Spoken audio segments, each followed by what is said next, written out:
الصلاة والسلام عليك يا نبي الله صلى الله تعالى عليه وسلم۔ میرے پیارے آقا صلی اللہ علیہ وسلم کے پیارے دیوانوں، موت انسان کے ذہن میں اس کے برے اعمال کے انجام کو تازہ کر دیتی ہے۔ جیسا کہ کل آپ نے بیان سنا تھا کہ قبرستان میں جانا چاہیے، قبروں کی زیارت کرنی چاہیے، اس کی برکتیں اور ثواب تو ہے، لیکن اس کا جو روحانی فائدہ ہوتا ہے وہ یہ ہے کہ انسان برائیوں سے اچھائیوں کی طرف مائل ہونے لگتا ہے۔ کیونکہ جب انسان قبرستان میں جاتا ہے تو وہاں جو لوگ مدفون ہیں، دفن ہیں، وہ ان کو یاد کرتا ہے تھوڑی دیر کے لیے، بھلے بہت زیادہ ٹائم نہیں، لیکن تھوڑی دیر کے لیے ان کا خیال اسے آتا ہے کہ دیکھو یہ لوگ کل تک زندہ تھے، آج زمین کے تلے ہے، کل ان کا ڈنکا تھا، آج یہ خاموشی کے ساتھ پڑے ہیں، اور اس طریقے سے ان کا انجام ہے۔ تو انسان جب قبرستان میں جاتا ہے تو اسے یہ ساری باتیں، اس کے ذہن میں یہ باتیں گردش کرتی ہیں کہ ایک دن ہمیں بھی مرنا ہے، ہمارا بھی جنازہ اٹھایا جائے گا، کفن دفن کیا جائے گا اور قبر کے اندر اتار دیا جائے گا۔ تو یہ انسان کو یہ سارے خیالات گناہوں سے موڑ کر کے نیکیوں کی طرف راغب کرتے ہیں، اور اگر انسان کوئی برائی میں ملوث ہے تو اسے وہ برائی چھوڑنے کا اندرونی طور پر ایک جذبہ پیدا ہوتا ہے کہ نہیں، میں یہ گناہ کرتا ہوں، پتہ نہیں مجھے کب موت آ جائے اور اسی جگہ پہ مجھے بھی دفن کر دیا جائے گا،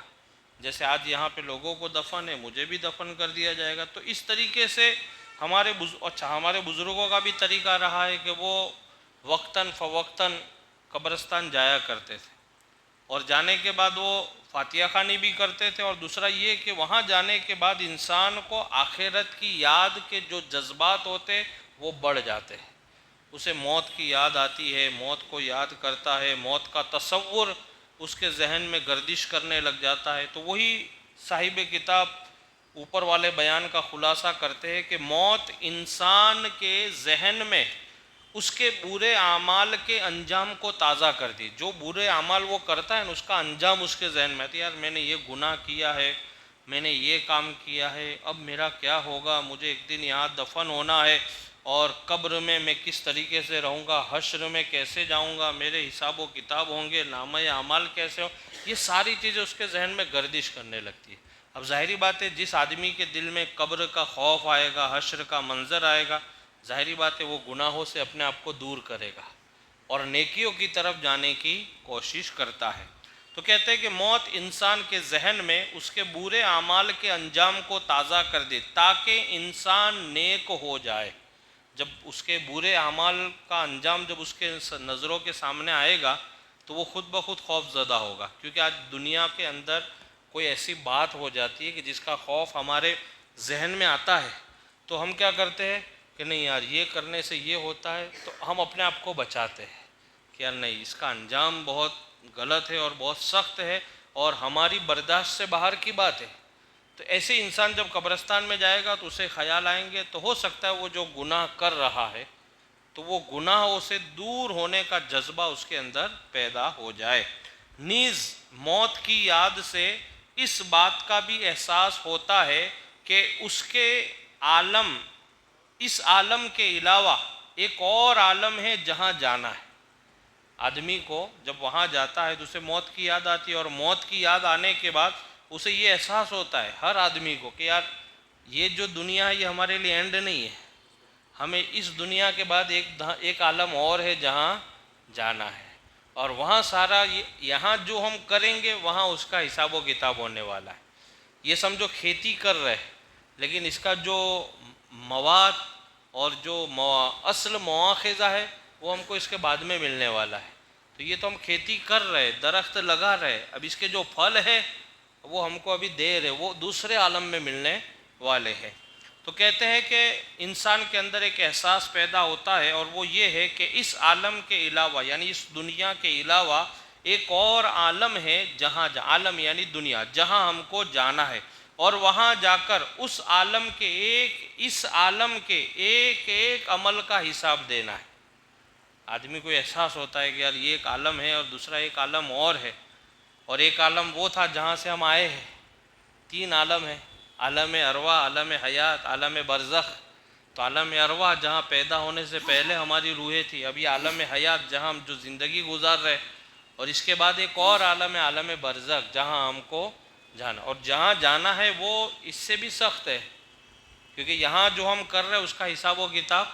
وہاں ہونے والا ہے۔ یہاں تو ہم نے کر لیا، کسی نے دیکھا نہیں، بات ختم ہو گئی، یا کسی نے دیکھ لیا ہم نے اس کو سمجھا دیا، یا آپ میرے رشتہ دار ہیں تو آپ نے میری بات دبا دی، میرا رشتہ دار آپ ہے تو آپ نے میری بات دبا دی، تو بات ختم ہو گئی۔ لیکن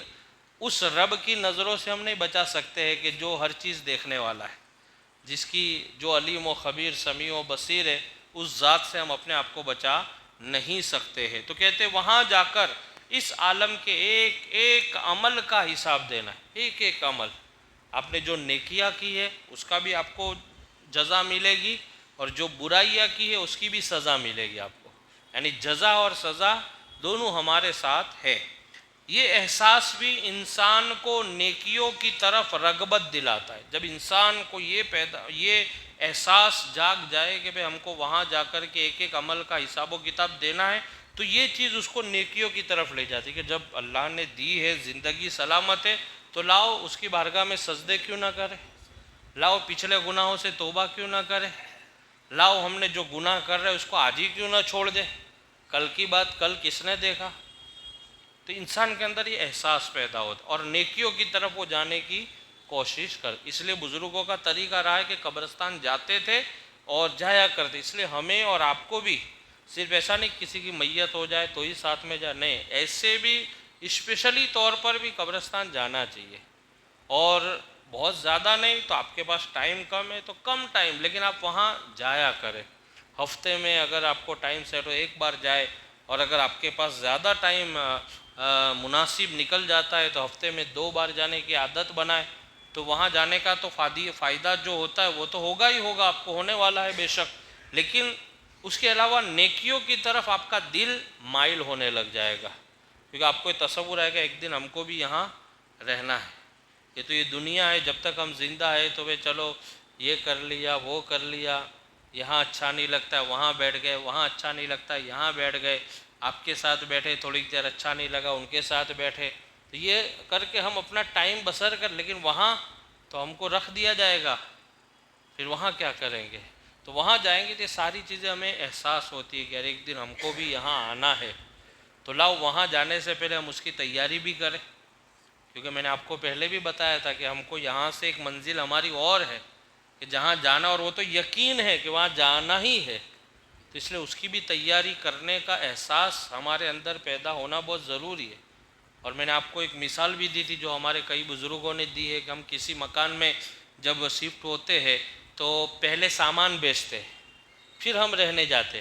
ایسا نہیں ہوتا کہ آدمی پہلے رہنے چلا جائے اور پھر 5 دن کے بعد بیڈ منگوا رہا ہے، پھر 6 دن کے بعد اس کا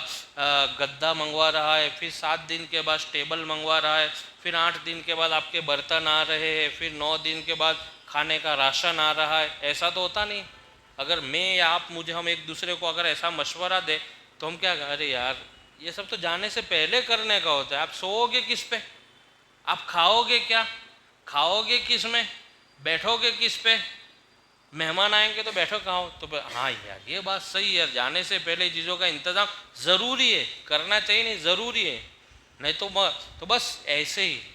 ہم کو بھی یہاں سے ایک مکان چینج کرنے کا ہے، مکان چینج کرنے کا، اور وہاں جانا یقین ہے، اب وہاں جانا ہے تو وہاں کی بھی تیاری کرنی، اب ایسا تو نہیں کہ وہاں جانے کے بعد پھر منگوا لیں گے بھائی آپ بھیج دینا، 5 نمازیں آپ بھیج دینا، 6 نمازیں آپ پڑھ کے بھیج دینا، آپ میرے لیے استغفار پڑھ کے بھیج دینا، ایسا تو ہوتا نہیں ہے۔ ہاں یہ الگ بات ہے، جانے کے بعد اعزا اقارب رشتہ دار جو ایصال ثواب کرتے وہ حق ہے بے شک، لیکن ہم کو جانا ہے تو ہماری تیاری کرنی پڑے، اس لیے بولتے ہیں بزرگان دین سامان آخرت تیار کرو۔ جب ہم کئی سفر میں جاتے تو سامان سفر تیار کرتے کہ نہیں، 5 گھنٹے کا بھی اگر کہیں سفر ہوتا ہے تو پانی کا بوتل تو کم سے کم لیتے ہیں کہ نہیں، تو جب اتنے چھوٹے سفر کی تیاری ہم کر رہے یہ تو بہت بڑا سفر ہے.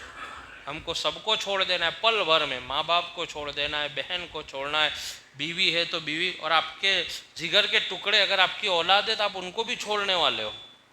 اور وہاں جانا ہے تو اس کی تیاری اس کے مطابق کرنا. اور وہاں کی تیاری کیا ہے؟ اعمال صالحہ, نیک عمل. نماز پڑھو, قرآن پاک پڑھو, صدقات دو, اور ذکر و اذکار کرو, استغفار پڑھو, لوگوں کے ساتھ بھلائیاں کرو, نیکیاں کرے. کوئی گناہ کرتے ہیں تو کل کا انتظار نہیں کرے, آج اور ابھی اور اسی وقت چھوڑ دے, کیونکہ یہ زندگی کی جو سانس ہے نا وہ کسی کو موقع نہیں دیتی. کس وقت کون سے موڑ پہ ہم کو اور آپ کو اپنے دامن میں سمیٹ لے کسی کو پتہ نہیں ہے. آگاہ اپنی موت سے کوئی بشر نہیں, سامان 100 برس کا ہے پل کی خبر نہیں. اللہ سے دعا ہے کہ اللہ رب العزت سب سے پہلے مجھے اور آپ تمامی حضرات کو سامان آخرت تیار کرنے کی توفیق عطا فرمائے. ہم چینل فیضان پنجتن کو سبسکرائب کریں, لائک کریں, بیل آئیکن بٹن کو دبائیں.